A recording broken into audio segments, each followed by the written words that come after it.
Bonsoir et bienvenue sur Radioverse. On se retrouve pour ce nouvel épisode de Derrière la caméra. Et pour m'accompagner ce soir, Kiwi. Kiwi, comment tu vas? Salut, ça va super et toi? Un peu fatigué de ma semaine, mais ça va très bien. Et on est aussi accompagné de Chris. Comment tu vas? Ça va très très bien, je suis surexcité de ma semaine, donc tout va bien. Et on démarre tout de suite avec notre réal sélectionné pour cet épisode, qui n'est nul autre que Quentin Dupieux. Pourquoi j'ai choisi Quentin Dupieux?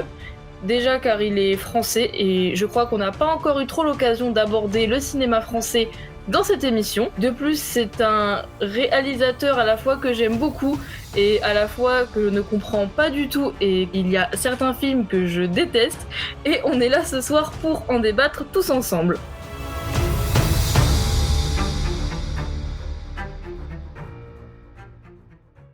On commence directement avec un petit questionnaire sur sa vie.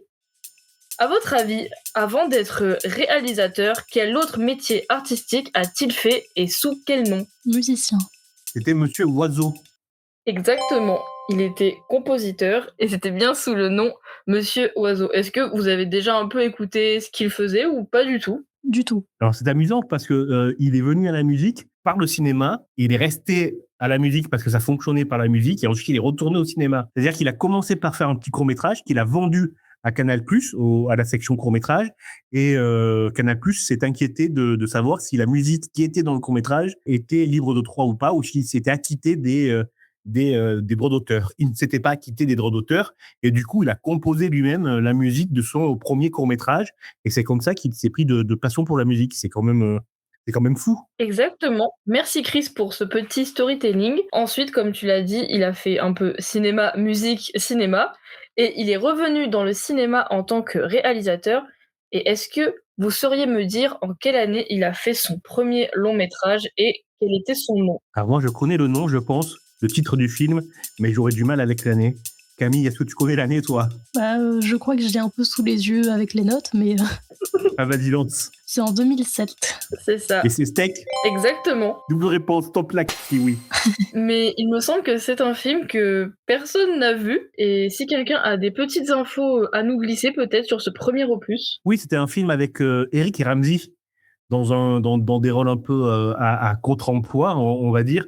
Un film au scénario apprentesque, j'ai envie de dire. Donc un adolescent qui est mis de côté par ses amis, rejeté, qui décide de tuer tout le monde. Il y a un rescapé, c'est ce rescapé qui est accusé du meurtre et qui passe, je crois, 7 ou 8 ans en prison. Et quand il sort de prison, il veut se faire aimer par une bande de loupards avec des codes très, très stricts. Et dans cette bande de loupards, il y a ce fameux tueur, son seul ami, grosso modo. Bon, voilà. Il y avait aussi pas mal de chanteurs, de musiciens dans ce premier film, notamment Sébastien Tellier, que les plus arty d'entre nous devraient connaître, qui a expliqué l'échec du film par le fait que ça a été vendu comme une comédie alors que c'était un film d'auteur. Ok, merci pour ces infos de ce premier film. Et je vous propose de passer à un autre film de Quentin Dupieux. On va passer à son deuxième, Rubber, et il me semble que Chris, tu l'as vu. Est-ce que tu peux nous faire le pitch, s'il te plaît? Oui, le pitch, c'est un pneu tueur, un pneu psychopathe qui va assassiner, je crois, dans le désert du Texas, mais je suis plus sûr du lieu. Je m'excuse si je me trompe sur le lieu, mais c'est un paysage un peu de western moderne, on va dire. C'est un film qui est aussi, ou se veut aussi une parabole sur le cinéma, de par son dispositif, mais le pitch est très simple. C'est un film dont j'ai beaucoup entendu parler, mais le principe du scénario ne m'a pas du tout emballé. Chris, toi qui l'as vu, qu'en as-tu pensé? Écoute, j'en ai pensé que c'est un film un peu ennuyeux, j'avoue, avec des plans sur un pneu qui roule, sur des événements qui n'ont ni queue ni tête, mais où il a l'honnêteté de le dire dès le début. Dès le début, on a un personnage qui s'adresse au spectateur en disant que le cinéma et la vie, ça s'attarde est faite de moments où les choses arrivent sans aucune raison. Donc, il nous prévient que le film n'a ni queue ni tête. C'est aussi ce que je disais tout à l'heure sur le dispositif du cinéma, c'est parce qu'on a des spectateurs qui sont dans le film et qui regardent avec des jumelles l'épopée de ce pneu. Donc c'est pour personnifier le spectateur, lui, qui est dans la salle de cinéma et qui regarde ce film. Donc il y a plein d'adresses comme ça, de quatrième mur qui sautent, de petits clins d'œil au cinéma. Le film dure 1h20, c'est peut-être un peu trop pour moi, mais le film, lui, a été extrêmement remarqué par l'intelligentsia cinématographique, tout comme Steak. Hein. On a eu des critiques dithyrambiques des cahiers du cinéma, de Libération, où ils ont loué le génie visionnaire de ce jeune réalisateur. Tu l'as vu, toi, Kiwi, Rubber? Du tout, mais ça me fait rire parce qu'à chaque fois que je présente, un webtoon, tu me dis, «Ça a l'air, vraiment, gargantuesque et incroyable comme histoire» et là, j'ai un peu l'impression d'entendre la même chose, d'entendre une histoire qui a l'air, complètement, folle et imprédictible. Ah, c'est fou, j'avais pas vu ça comme ça, Kiwi. Mais tu as tout à fait raison. Effectivement, en fait, on entre de plein pied dans le problème de Quentin Dupieux et de son génie aussi. C'est les deux faces d'une même médaille. C'est qu'il a des idées extrêmement géniales et extrêmement inédites, originales, et tu sais pas à quoi tu t'attends quand tu vas voir un de ses films. Mais à la différence des webtoons dont tu nous parles qui sont maîtrisés, là, ces idées, c'est des idées de court métrage et pas de long métrage. Et même si ces films sont courts, 1h20 pour la plupart, c'est encore trop long pour l'idée, parce que l'idée s'étire vraiment trop longtemps. Il y a une idée sur le truc et puis basta, quoi. Tu as tout à fait raison de faire ce parallèle, en tout cas au niveau du scénario, parce que c'est un très bon scénariste et en tout cas, il a de très bonnes idées, au moins, minimum. Scénariste peut-être pas, mais il a de très bonnes idées. Ça me fait penser moi aussi au livre, alors ça fait longtemps que je l'ai pas cité, ça me fait penser au livre Pitch de Caroline Bonjean, où elle part dans une école en Californie pour apprendre le métier de scénariste, et où les professionnels lui disent tu as 30 secondes, pas plus, pour pitcher l'idée, et c'est en 30 secondes que l'idée se vend. Quentin Dupieux, il a compris ce principe-là, et il te fait le pitch en 10 secondes, et puis t'es emballé.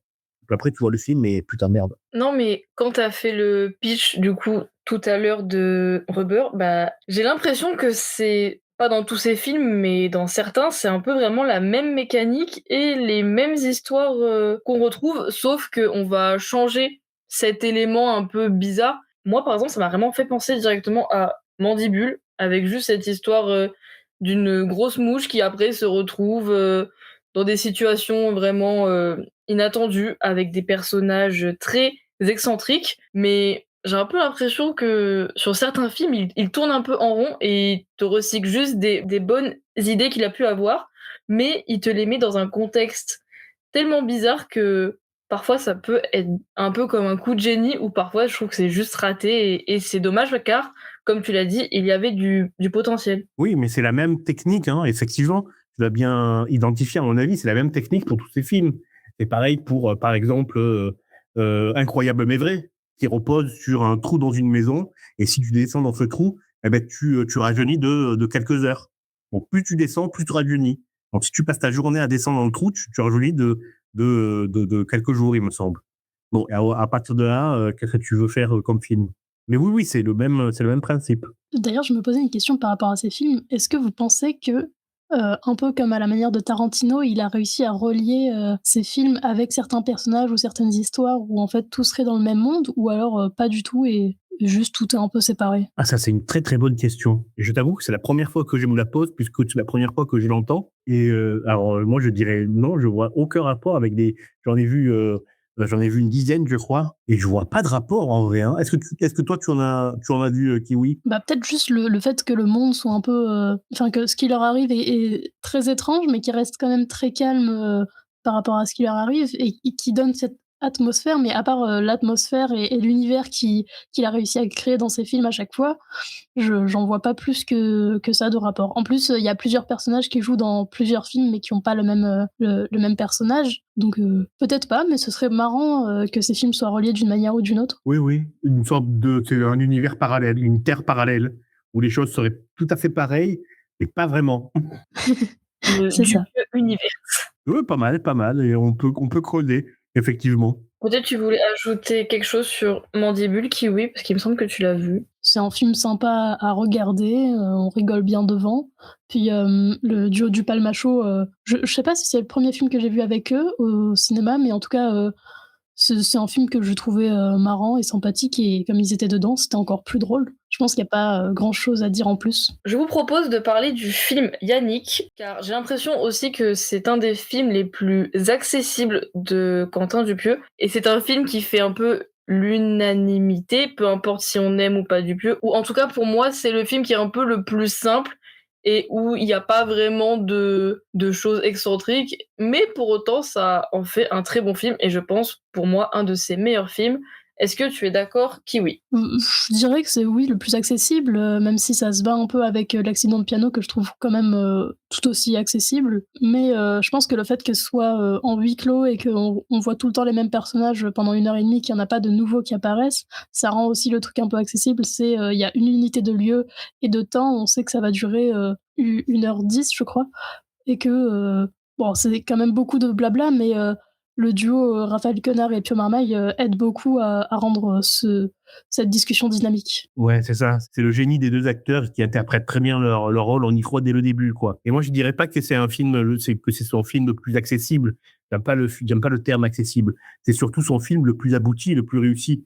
C'est-à-dire qu'il y a un début, un milieu, une fin dans ce film. C'est un film qui a un message clair, identifié, et c'est pas quelque chose que l'on retrouve dans sa filmographie et dans ses autres films qui sont pour moi plus de la déconnade qu'une œuvre à part entière, avec un début, un milieu, une fin encore, et surtout un message. Ce que j'aime aussi beaucoup dans ce film, c'est que personnellement, c'est le film qui pour moi a fait découvrir Raphaël Quenard.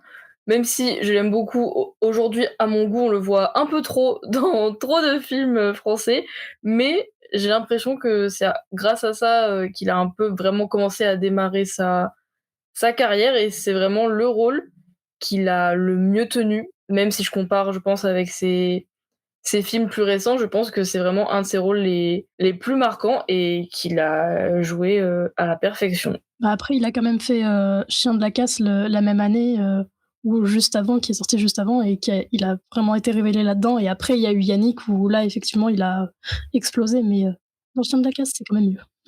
Comme je n'ai pas aimé ce film, je l'ai tout simplement oublié. Après aussi, sur les limites de son cinéma, on peut rappeler qu'il a commencé aussi par faire des clips. Donc des clips de 3, 4, 5 minutes où il était extrêmement inventif. Regardez sa filmographie clip, vous allez voir, c'est du très haut niveau. C'est comme ça qu'il a d'ailleurs été repéré. Hein. Son voisin, c'était Garnier, le DJ, et c'est son père qui lui a montré une cassette, vidéo, une VHS à l'époque, en lui disant regarde ce que fait mon fils. C'est lui qui lui a mis le pied à l'étrier dans la musique et dans la réalisation de clips. Et on peut voir cette influence dans son cinéma. Le début, par exemple, de Rubber, moi, ça me fait vraiment penser à une esthétique clip, quoi, bien léchée, avec une belle couleur, et toutes les idées qu'il y a dans sa filmographie, c'est à mon sens aussi hérité de l'idée de taper fort et vite pour retenir le spectateur, retenir en tout cas son attention. Je vois ce que tu veux dire, car j'y ai réfléchi pendant que tu parlais, et je trouve que oui, l'esthétique est vraiment très bien travaillée. Ça fait vraiment une ambiance très film, très musicale dans ces films, et je trouve qu'après, il se perd au fur et à mesure dans ces films, alors que, bah, comme tu l'as dit tout à l'heure, peut-être faire des films qui duraient juste 10-15 minutes, ce serait amplement suffisant et ça éviterait certaines longueurs. Mais même en 1 heure, 1 heure 10, il arrive à se perdre. Oui, il arrive à se perdre, à nous ennuyer. Donc voilà, on regarde Incroyable mais vrai avec Alain Chabat et j'ai oublié le nom de l'actrice, je suis désolé. Donc c'est l'histoire de ce trou dans une maison qui te permet de te faire rajeunir quelques heures. Au bout de 15 minutes, bon, ben il y a plus rien. On a compris le principe. Et la nouveauté, elle vient, et dans ce film comme dans d'autres, hein, par un humour un peu à la Patrick Sébastien, mais Patrick Sébastien qui te parlerait en levant le petit doigt. J'explique cette métaphore, c'est-à-dire que dans le film, on a Benoît Magimel, son personnage qui se fait poser une bite électrique, qui peut faire naviguer comme il l'entend avec son application smartphone. La frontière avec Patrick Sébastien, pour moi, elle est fine, et c'est pas un cas isolé dans sa filmographie, cette espèce de recours à un humour qui est en contradiction avec le cinéma d'auteur. Bon, ça m'a gêné, mais bon, après tout. Hein. Est-ce que dans les films que vous avez vus, il y a ces petits moments d'humour un peu bof, intello? Parce que c'est basé sur, le caractère vraiment très, idiot de, juste se faire, enfin, je sais pas si vous l'avez vu le film? Lequel? L'accident de piano. Oui, Oui, oui, ok. oui. Bah, c'est un côté très, idiot de, juste se faire mal pour, faire des vues et tout ça et bah, ça dénonce un petit peu aussi, ce qui se passe sur, les réseaux sociaux et c'est quand même un truc un peu, très, très idiot de juste, vouloir se faire mal même si, tu te casses le bras ou quoi. Ouais, là, il y a un message, je suis d'accord, mais tu tournes en rond très rapidement dans ce film. On l'avait chroniqué dans Et alors? Et pareil, au bout d'une demi-heure, enfin, moi, j'avais l'impression de voir, voir un pépé qui te dit je sais pas ce que c'est YouTube, mais c'est pas bien, attention, faites gaffe. C'est ça, je suis assez d'accord avec toi. Je trouve qu'il veut donner une leçon sur quelque chose qu'il ne connaît pas. Montrer que les réseaux sociaux, c'est dangereux et qu'on y retrouve un peu tout et n'importe quoi, on est d'accord.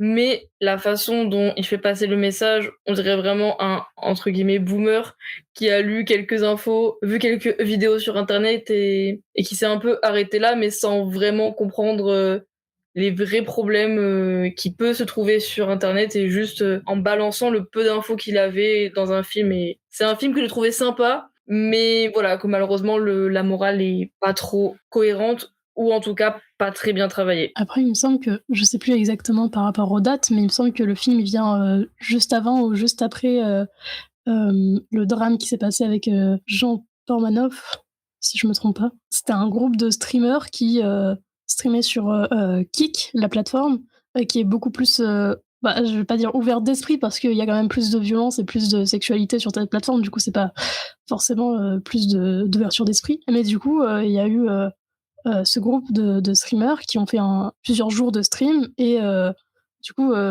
cet homme Jean Pormanoff qui, est mort du coup, durant le live des suites de blessures.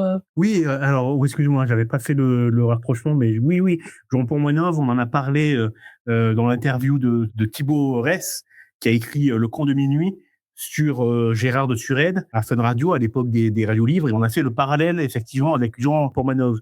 Jean Pormanov, il a été tabassé, en humilié en direct sur la plateforme Kik, et il serait mort non pas des suites, mais d'un lâchage du cœur, grosso modo, tant que ce soit pénalement lié au coup et à l'humiliation qu'il a reçue de la part de ce collectif, et je mets collectif entre guillemets. Je pense que c'est un concours de circonstances, mais ces 2 événements sont arrivés vraiment, l'un après l'autre. Enfin, le film qui sort en salle et cet événement, qui survient juste après. Ouais, tu as tout à fait raison. Et tu vois, je veux bien revenir sur ce que j'ai dit un peu plus tôt. J'ai dit qu'à part Yannick, il n'y avait aucun film qui avait un message.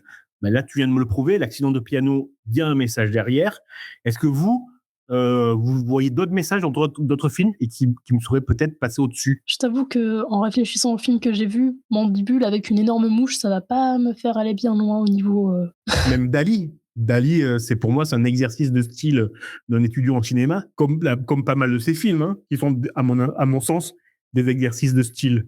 Mais par exemple, Fumer fait tousser. J'ai vraiment du mal à voir et le message du film et l'intérêt au bout de. Et là, je vais être méchant, même au bout de 5 minutes, moi, j'en pouvais déjà plus, quoi. Eh bien, je te rejoins, car je pense que c'est le film que j'aime le moins, même que j'aime pas du tout, de sa filmographie. Et je pense que un peu au hasard, c'est le premier film que j'ai vu en plus de Quentin Dupieux. Et je suis très mal tombée. L'histoire n'a aucun sens. Nous créer une équipe de super-héros qui n'a aucun sens. C'est très moche. Les costumes sont nuls. C'est pas drôle. Pour après raconter des petites histoires à côté qui ont encore moins de sens que ce qui est en train de se passer. Et avec leur super-héros qui est un rat, mais en plus c'est dégueulasse, les blagues elles sont même pas un minimum travaillées. Enfin, j'ai pas compris quand j'ai regardé ce film et je pense que j'ai quasiment tout oublié car c'était mieux pour mon cerveau de pas m'en souvenir. C'est le film, à mon sens, d'un étudiant en cinéma qui veut choquer ses professeurs et le milieu de bourgeois duquel il est issu. Bah, c'est vraiment l'humour que je retiens de ce film qui du coup n'en est pas, ou en tout cas ce n'est pas drôle selon moi. Et il aurait à la limite pu faire des courts-métrages avec les mini-histoires de chacun. Ça aurait peut-être déjà un peu plus de sens qu'essayer de tout relier bizarrement. Ah oui, mais tiens, tu vois, sur ça, je te rejoins. Tu as tout à fait raison. Mais Fumer fait tousser prouve quelque chose quand même. Prouve quelque chose dans toute sa filmographie. C'est que les films, un tant soit peu réussis, ce sont les films où il y a de vrais acteurs qui jouent à l'intérieur. C'est-à-dire qu'au poste, on a Benoît Poelvoort. Et le film, il fait 1h10, 1h15, tu le regardes de bout en bout. Même si on peut y mettre quelques réserves, le film, il te prend, il te lâche plus. Benoît Poelvoorde en premier rôle. Yannick, pareil, le film, il te prend, il te lâche plus. Pio Marmaille, Raphaël Quenard. L'accident de piano, et c'était pas un bon film, hein, je le répète, mais quand même, tu regardes pas trop ta montre parce que il y a Adèle Axé, la fameuse Adèle. Exarchopoulos. Merci.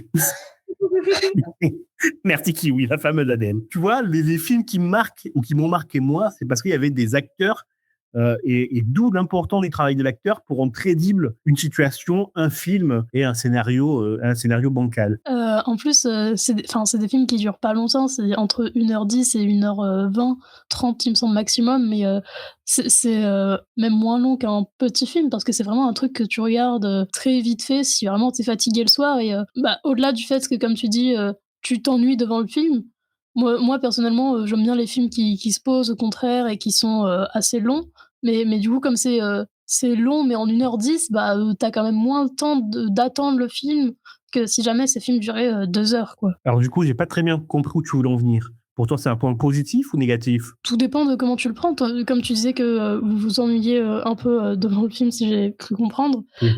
Mais je pense que justement, tu t'ennuies, mais que pendant 1 heure, donc ça peut aller. Alors que si c'était un film de 1h30, 2 heures, comme c'est la norme aujourd'hui, ça aurait été un point encore plus négatif. Ah oui, mais le temps, comme a dit l'autre, le temps est relatif.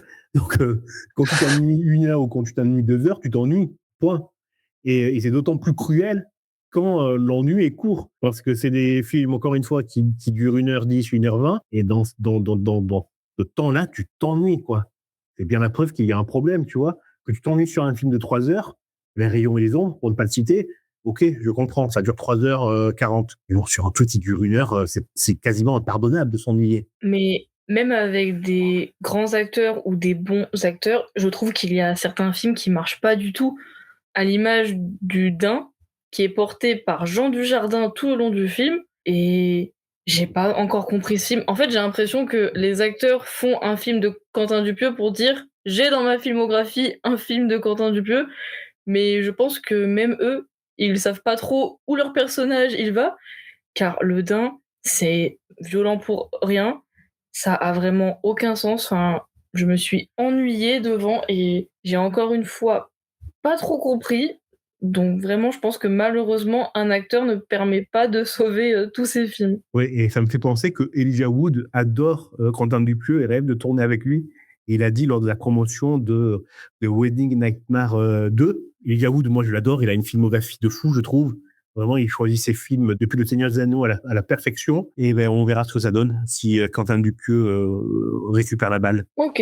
Est-ce qu'il y a un autre film dont vous voulez parler ou on passe à la prochaine séquence? Moi, j'ai bien aimé, comme tu dis, Chris, que à chaque fois, il y a un effet très scolaire ou quoi que ce soit, mais dans Dali, j'ai beaucoup aimé les effets de style entre les différents personnages qui sont la même personne au final.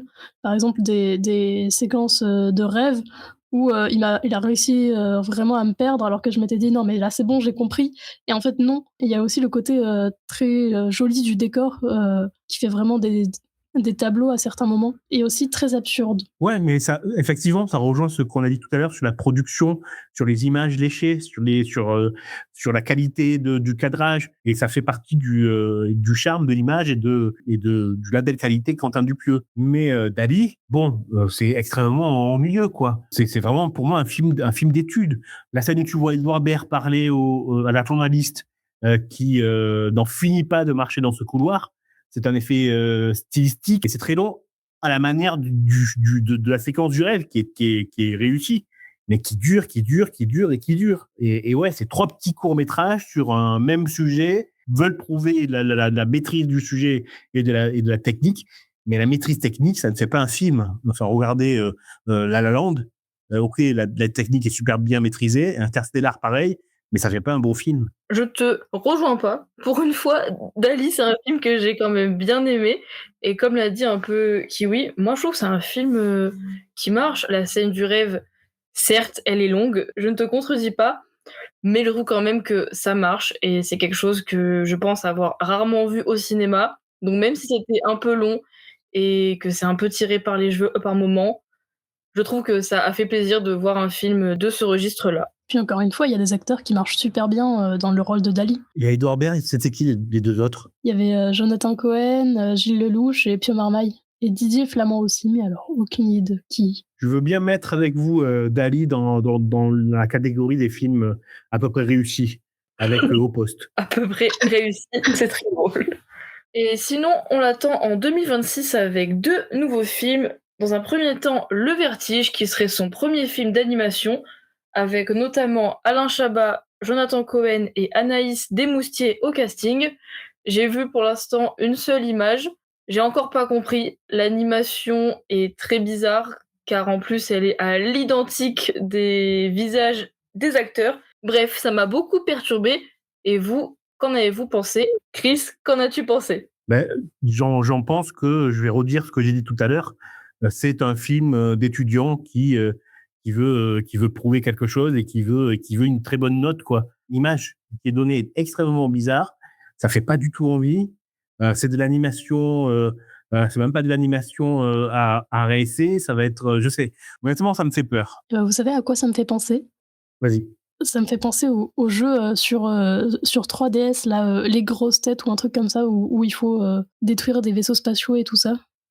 L'animation, en tout cas, les images me font penser à ça. Ok, je connais pas du tout le jeu. C'est particulier, quoi, dans tous les cas. L'image, pour de l'animation, elle est très bizarre, quoi. Tout à fait. Et ouais, ça fait un côté très début des années 2000-2010, avec les jeux 3DS ou les jeux ordinateurs un peu étranges.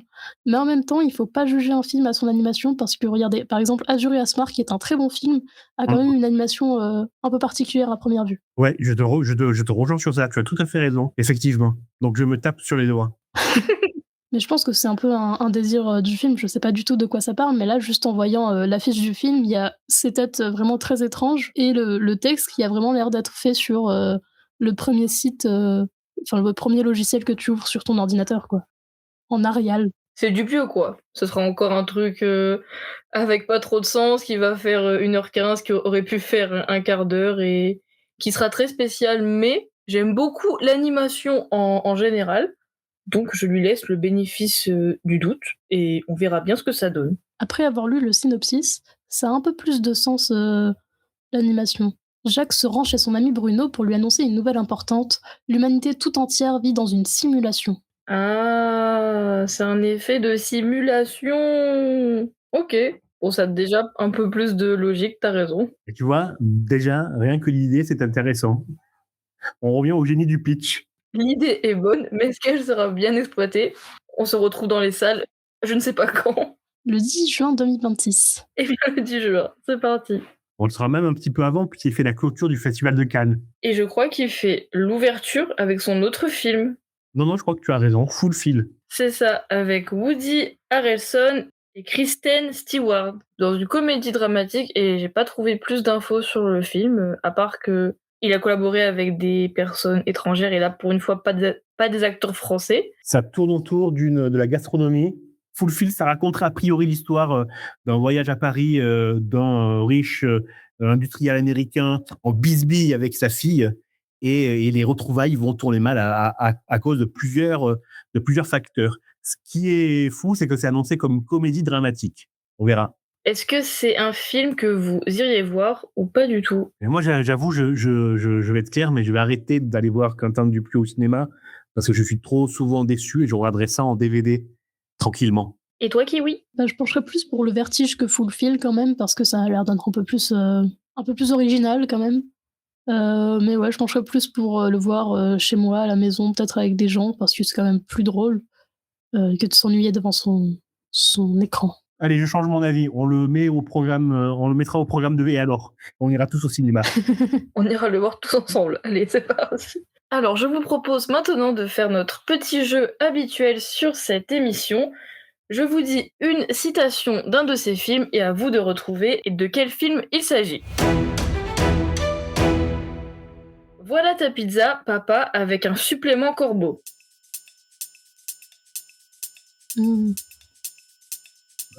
Steak. Non. C'est plus récent du coup, mais oui, forcément. Est-ce que c'est un film dont on a parlé aujourd'hui ou pas? Oui. Mandibule. Non. Ah zut. Le Dain.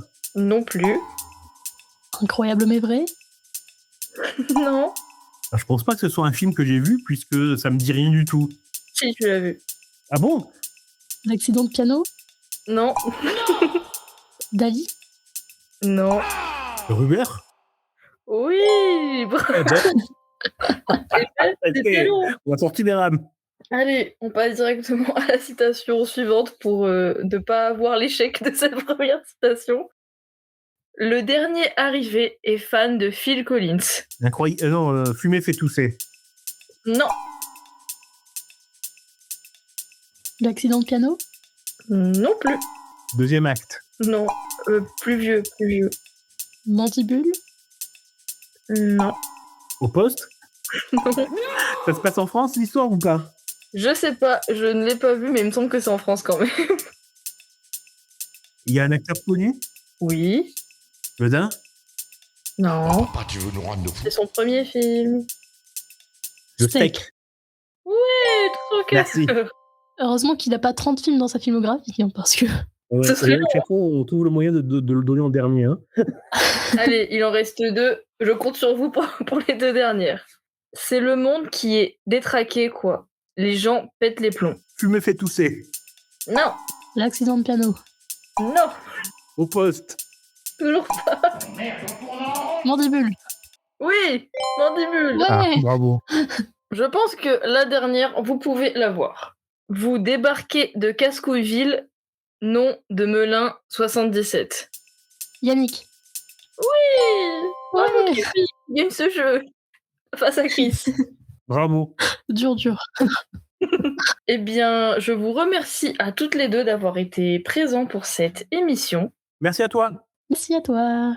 Et je vous rappelle à vous qui nous écoutez de ne pas hésiter à aller nous suivre sur les réseaux sociaux, Radioverse of Multiverse sur Instagram et TikTok, et la nuit du dimanche sur Instagram. Et maintenant, nous avons une petite nouveauté, et je vais laisser Chris vous la présenter. Oui, Radioverse a ouvert un standard sur lequel vous pouvez laisser vos avis, vos critiques, vos coups de cœur, vos coups de gueule sur les films dont on parle. Donc, si vous n'êtes pas d'accord avec ce qu'on vient de dire sur Quentin Dupieux, si pour vous c'est le génie du siècle, le génie intergalactique du cinéma, ben dites-le nous et on vous prendra peut-être au téléphone dans notre prochaine émission. Et vous allez me dire, mais j'appelle où? J'appelle qui? Eh bien, je vais vous donner le numéro de téléphone tout de suite. C'est le... Aide-moi, Léonie, s'il te plaît. Quel est le téléphone? Le numéro de téléphone est le 07 61 03 42 94. Voilà, donc n'hésitez pas. Merci. Merci à toutes et tous pour votre écoute. À la prochaine.